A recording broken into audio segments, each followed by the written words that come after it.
புதுக்கோட்டை அரசு மருத்துவக் கல்லூரி மருத்துவமனையில் வெண்டிலேட்டர் திடீரென்று பற்றி எரிந்ததால் அந்த வார்டு முழுவதும் புகை சூழ்ந்து கொண்டதால் பரபரப்பு ஏற்பட்டது. இதுகுறித்த விவரங்களோடு இணைகிறார் எமது செய்தியாளர் பாக்யராஜ். அந்த வார்டில் உள்ள நோயாளிகள் பத்திரமாக அப்புறப்படுத்தப்பட்டார்களா? என்ன நடந்தது? முழு விவரங்கள். புதுக்கோட்டை அரசு மருத்துவக் கல்லூரி மருத்துவமனைக்கு நாள்தோறும் 1000க்கும் மேற்பட்ட புற நோயாளிகளாகவும் 500க்கும் மேற்பட்டோர் உள் நோயாளிகளும் சிகிச்சை பெற்று வருகின்றனர். இந்த மருத்துவமனையில் அவசர சிகிச்சை பிரிவுக்கு அருகே உள்ள அவசர விபத்து சிகிச்சை பிரிவின் உட்பிரிவு வார்டில் இன்று அதிகாலை தீ விபத்து ஏற்பட்டுள்ளது.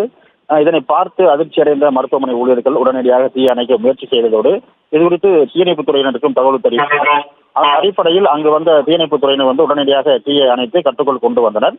நல்வாய்ப்பாக அந்த வார்டில் நோயாளிகள் யாரும் இல்லாததால் பெரும் அசம்பாவிதம் தவிர்க்கப்பட்டது.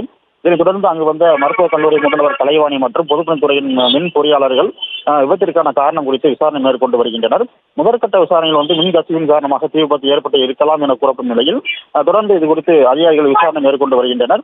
சுமார் 1000க்கும் மேற்பட்டோர் உள்நோயாளிகளாக சிகிச்சை பெற்று வரும் ஒரு மருத்துவமனையில் ஏற்பட்ட தீ விபத்து அதிர்ச்சி ஏற்படுத்திய நிலையில் இது இனிமேலாவது இதுபோன்ற அசம்பாவிதங்கள் நடக்காமல் இருக்க முன்னெச்சரிக்கை நடவடிக்கைகளை மருத்துவமனை நிர்வாகம் மேற்கொள்ள வேண்டும் எனவும் அங்கு வந்துள்ள நோயாளிகளுக்கு கோரிக்கை விடுத்துள்ளனர்.